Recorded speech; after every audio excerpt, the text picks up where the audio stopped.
Hello बच्चों, आज की इस वीडियो में मैं स्पेशली बात करूंगा CUET एस्पायरेंट्स के लिए, खासकर जिनको अपना CUET का एग्ज़ाम देना है और CUET के नए सिलेबस, नए पेपर पैटर्न के बारे में आपको बताऊंगा इस वीडियो में, और कैसे हम अपनी प्रिपरेशन कर सकते हैं इस बारे में भी डिटेल आपको देने वाला हूं। तो देखो बच्चों, जब CUET की आपने वेबसाइट देखी ही होगी, ये ऑफिशियल वेबसाइट पर आपको सबसे पहले मैं बता देता हूं कि बहुत सारे बच्चे हैं जो कहते हैं सर हमें SRCC जाना है, ड्रीम कॉलेज जाना है, DU में जाना है। तो देखो, आपको यहाँ पर 3 चीज़ें करनी होती हैं। एक, लैंग्वेज सेलेक्ट करनी पड़ती है। तो मोस्टली बच्चे जो होते हैं वो लैंग्वेज के अंदर, क्योंकि इंग्लिश मीडियम से उन्होंने पढ़ाई कर रखी होती है, तो मेजॉरिटी बच्चे अपना इंग्लिश का सब्जेक्ट यहाँ पर सेलेक्ट करते हैं, जिसका कोड रहता है 101। फिर अगर मैं डोमेन सब्जेक्ट्स की बात करूं, क्योंकि आपको CUET के लिए डोमेन सब्जेक्ट्स का एग्ज़ाम देना पड़ता है, जिसमें आप 3 डोमेन सब्जेक्ट सेलेक्ट करते हो।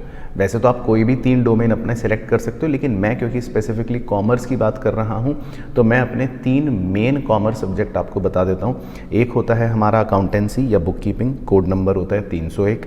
दूसरा होता है हमारा आपका 305 बिज़नेस स्टडीज़, क्योंकि commerce students generally business studies भी पढ़ते हैं। और तीसरा होता है हमारा कोड नंबर 309, जिसको बोलते हैं इकोनॉमिक्स और बिज़नेस इकोनॉमिक्स। अब इनके जो प्रिस्क्राइब्ड सिलेबस होते हैं वो आप इस पर क्लिक करके ऑफिशियल वेबसाइट की इस PDF पर देख सकते हो, लेकिन फिर भी मैंने आपकी सहूलियत के लिए उसका स्क्रीनशॉट यहाँ पर निकाल कर आपको बता रखा है, जो मैं आपको डिस्कस कर लेता हूँ। लेकिन इंपॉर्टेंट चीज़, अब बहुत सारे बच्चे जो DU जाने का सपना देखते हैं, SRCC जाने का सपना देखते हैं, या कोई भी BCom ऑनर्स या इस तरह का कोर्स करना चाहते हैं, तो आप एक लैंग्वेज और 3 डोमेन का एग्ज़ाम देते हो। पर बहुत से स्टूडेंट्स ऐसे भी हैं जिनको किसी दूसरी यूनिवर्सिटी का कोई दूसरा कोर्स करना होता है, जहां पर आपको जनरल एप्टीट्यूड टेस्ट भी देना पड़ता है। तो जनरल एप्टीट्यूड टेस्ट जो होता है उसका कोड होता है 501। तो कुल मिलाकर मतलब आपके 5 सब्जेक्ट्स हो जाते हैं, एक लैंग्वेज, 3 डोमेन और एक जनरल एप्टीट्यूड टेस्ट। अब देखो, इनका जो 5 का सिलेबस है वो मैं आपको ब्रीफ में बता देता हूँ, सो दैट आपका एक माइंड मेकअप हो जाए कि इसका सिलेबस आखिर होता क्या है। देखो, ये ऑफिशियल वेबसाइट से ही मैंने निकाल रखा है। अगर मैं इंग्लिश की बात करूं तो इंग्लिश में उन्होंने तो अपने PDF में ये दे रखा है कि रीडिंग कॉम्प्रीहेंशन है, जिसमें लिखा है कि 3 टाइप के पैसेजेस होंगे, और दूसरा है वर्बल एबिलिटी, जिसमें आपको इस तरह के कुछ क्वेश्चंस मिलेंगे, synonyms, antonyms, match the following, choose the correct word या रीअरेंजिंग। तो इसके लिए आपको एक तरह से ये समझ लो अलग से प्रैक्टिस करनी पड़ती है, और इसमें जो सिलेबस है वो आपके क्लास 12th वाला इंग्लिश का सिलेबस तो नहीं होता, ये अलग तरह के क्वेश्चन यहाँ पर पूछता है। फिर अगर मैं बात करूं अकाउंट्स की, तो अकाउंट्स में अगर आप देखोगे तो आपका सिलेबस यहाँ पर यूनिट वाइज दे रखा है, जिसमें आपको 5 यूनिट्स बनाकर दे रखे हैं। पहला है अकाउंटिंग फॉर पार्टनरशिप, ये अपने क्लास 12th का जो फंडामेंटल्स है वो।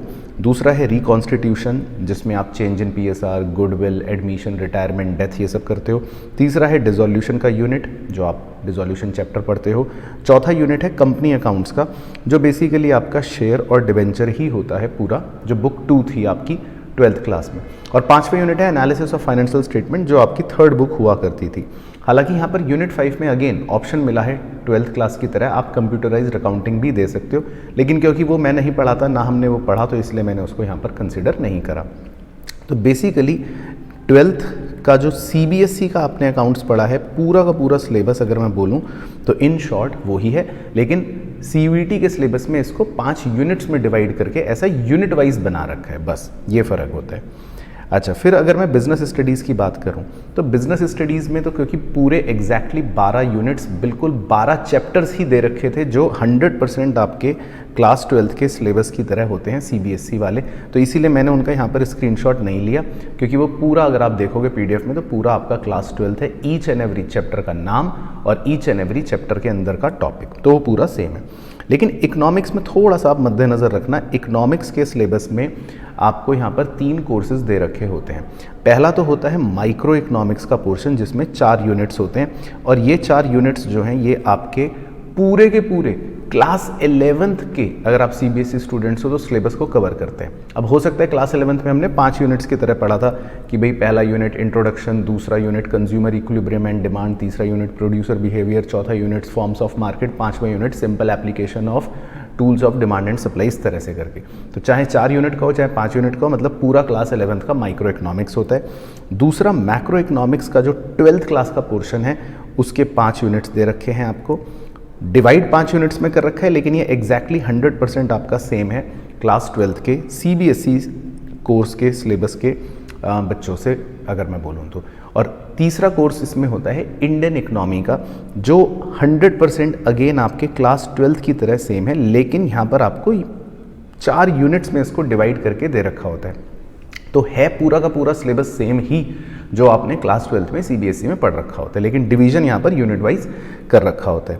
फिर आखिरी आता है जनरल एप्टीट्यूड टेस्ट। तो जनरल एप्टीट्यूड टेस्ट के अंदर अगर आप देखोगे बड़े ध्यान से, तो प्रिस्क्राइब्ड सिलेबस में आपको देखो ये मतलब एक कह सकता हूँ कि वाइड रेंज ऑफ क्वेश्चंस मिलेगी, जिसके अंदर तो किसी भी तरह का किसी भी टाइप का क्वेश्चन आ सकता है। जीके हो गया, करंट अफेयर हो गया, एबिलिटी हो गया, न्यूमेरिकल एबिलिटी हो गया, इसके अलावा रीजनिंग आ गई जिसमें तरह तरह के क्वेश्चंस आते हैं, देन लॉजिकल और एनालिटिकल रीजनिंग आ गई, या जनरल साइंस और एनवायरमेंटल लिटरेसी, ये सब चीज़ें आ गई। तो इसके लिए आपको बेसिकली अलग से ही प्रिपरेशन करनी पड़ती है, क्योंकि ये चीज़ आप 11th या 12th में वैसे तो जनरली नहीं पढ़ते।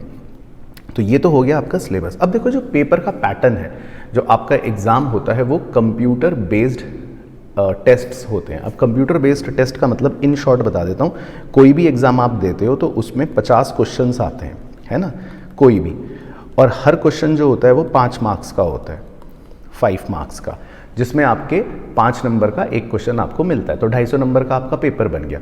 तो कुल मिलाकर आपको ये 50 क्वेश्चंस करने होते हैं और प्रिस्क्राइब्ड टाइम के अंदर करने होते हैं। अब देखो हमने आपके लिए एक कोर्स बना रखा है, इस कोर्स का नाम है टेस्ट सीरीज़।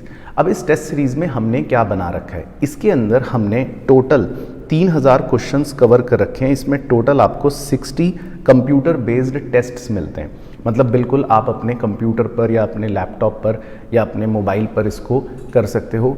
और कैसे क्वेश्चंस आते हैं, बिल्कुल एक स्क्रीन पर एक क्वेश्चन आता है जैसा आपका सीयूईटी एग्ज़ाम में आएगा। इसमें आपके इंग्लिश लैंग्वेज, तीनों डोमेन और जीएटी तीनों को कवर कर लिया जाता है। जैसे अगर आप इस कोर्स पर जब क्लिक करोगे तो आपको इस तरह का यहाँ पर कंटेंट में जाने पर ऐसा फोल्डर नज़र आएगा। तो मैं आपको अगर इसकी डिटेल बताऊँ तो इंग्लिश के अंदर हमने 10 टेस्ट डाल रखे हैं। ये 10 टेस्ट जो हैं ये पूरे के पूरे फुल सिलेबस टेस्ट होते हैं, क्योंकि इंग्लिश में कोई ऐसा चैप्टर नहीं है। इंग्लिश में तो कंप्लीट 50 नंबर का एक पेपर आता है, तो टोटल 10 पेपर्स इसमें आपको मिलेंगे। अकाउंटेंसी के अंदर टोटल 10 टेस्ट्स हैं। अब ये 10 टेस्ट कैसे डाल रखे हैं, बड़ा ही इंटरेस्टिंग तरीका है। इसमें यूनिट्स थे, आपको अगर सिलेबस में ध्यान हो 5 यूनिट्स थे, तो 5 टेस्ट तो यूनिट वाइज हैं। यूनिट 1 उसका 50 क्वेश्चन का टेस्ट अलग, यूनिट 2 उसका अलग, यूनिट 3 उसका अलग, यूनिट 4 उसका अलग। तो 5 टेस्ट हैं यूनिट वाइज सीयूईटी सिलेबस के हिसाब से, और 5 टेस्ट हैं पूरा फुल सिलेबस जैसा एक्चुअल मॉक आएगा। तो आप कह सकते हो 5 test unit wise, 5 test mock test की तरह फुल सिलेबस वाले। तो 10 टेस्ट टोटल अकाउंटेंसी के आपको मिलेंगे 5+5। इसी तरह बिजनेस इकोनॉमिक्स में या इकोनॉमिक्स के अंदर भी आपको टोटल अभी 17 दिखा रहा होगा, लेकिन इसमें टोटल 19 टेस्ट हैं। कैसे? 5 टेस्ट माइक्रो के हैं, 5 टेस्ट मैक्रो के हैं, 4 टेस्ट इंडियन इको के हैं यूनिट वाइज अलग अलग, और उसके बाद 5 टेस्ट आपके मॉक वाले यानी कि फुल सिलेबस के हैं जैसा आता है। और हर टेस्ट जो है वो हर टेस्ट में 50 क्वेश्चन है, बिल्कुल प्रिस्क्राइब्ड पैटर्न के हिसाब से, और उसी तरह से आते हैं जो क्वेश्चन आपके एग्जैक्ट सीयूईटी एग्जाम में पूछते हैं। सिमिलरली बिजनेस स्टडीज़ में भी आपके 17 टेस्ट हैं जो आपको यहाँ पर शायद नज़र आएंगे, जिसमें 12 टेस्ट आपके हैं बिल्कुल एग्जैक्ट यूनिट वाइज जो सिलेबस में दे रखा है, और 5 टेस्ट हैं आपके फुल सिलेबस के टेस्ट। और जनरल एप्टीट्यूड टेस्ट जीएटी जो बच्चे देना चाहते हैं, तो जीएटी में क्योंकि कोई चैप्टर होता नहीं, वो तो एक कंप्लीट पेपर आता है, तो जीएटी के यहाँ पर आपको 5 टेस्ट मिल जाते हैं। तो कुल मिलाकर टोटल ये 60 के अराउंड या 61 टेस्ट बन जाते हैं, जिसमें आप 3000 क्वेश्चंस अपने कंप्लीट कर लेते हो। तो ये पूरा का पूरा कोर्स का लिंक मैंने आपको नीचे दे रखा है, टेस्ट सीरीज़, और इसके अंदर मैंने 5 के फ्री टेस्ट डाल रखे हैं। आप एक बार पहले फ्री टेस्ट करके देखो तो आपको पता भी लग जाएगा कि कैसा हो रहा है, कैसा चल रहा है, कंप्यूटर पर कैसा चल रहा है, मोबाइल पर कैसा चल रहा है, और फ्री टेस्ट का एकदम आपको मार्क्स भी मिल जाएगा। और इसमें अच्छी बात यह है कि कोई भी टेस्ट आप अनलिमिटेड बार दे सकते हो। मान लो आपने एक बार टेस्ट दिया, नंबर कम रह गए, तो आपने 2 दिन प्रिपरेशन करी, उसके बाद दोबारा मन कर रहा है देने का, तो आप दोबारा दे सकते हो। तो इसमें आप अनलिमिटेड बार टेस्ट दे सकते हो, ये भी एक सुविधा आपको दे रखी है, और करेक्ट आंसर आपको उसमें मिल जाता है। अच्छा, अगर आपको प्रिपरेशन करनी है, लाइव क्लासेस मेरे साथ पढ़ना है, तो ऑब्वियसली वो तो ऑप्शन आपके पास हमेशा है ही है। तो उसके लिए भी मैं लास्ट में एक इन्फॉर्मेशन दे देता हूँ।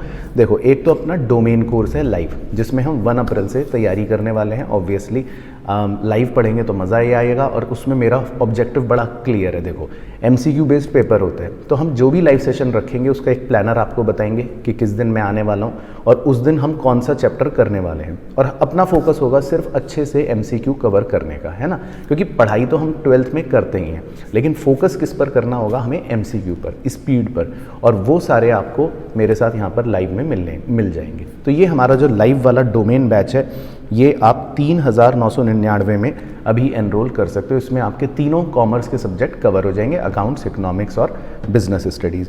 इसी तरह अगर जिन बच्चों को इंग्लिश और GAT की तैयारी करनी है तो एक और कोर्स है, इंग्लिश प्लस GAT दोनों का कॉम्बो मिलाकर आप उसकी भी तैयारी कर सकते हो। और अगर आपको कंप्लीट कॉम्प्रिहेंसिव पाँचों ही चीज़ों की तैयारी करनी है, जिसमें आपका इंग्लिश भी, GAT भी और डोमेन भी, तो भी वहाँ पर आपको कोर्स अवेलेबल मिल जाएगा। बाकी अगर आपको ओनली इंग्लिश या ओनली GAT करना है तो वो भी ऑप्शन आपको हमारे ऐप के ऊपर यहाँ पर मिल जाएगा, ठीक है ना। बाकी कोई डिटेल लेनी हो, कोई और मन में क्वेरी हो रिलेटेड टू द बैच, तो आप नीचे जो नंबर आ रहा है टिकर पर, इस पर कॉल या व्हाट्सएप भी कर सकते हो। बाकी मुझे बताना कमेंट करके अगर आपके मन में कोई डाउट हो, तो कोशिश करूँगा अगली वीडियो में उसको भी क्लियर कर दूँगा। तो ऑल द बेस्ट, अच्छे से तैयारी करना और क्रैक करेंगे CUET का एग्ज़ाम, इसी टारगेट के साथ काम करेंगे।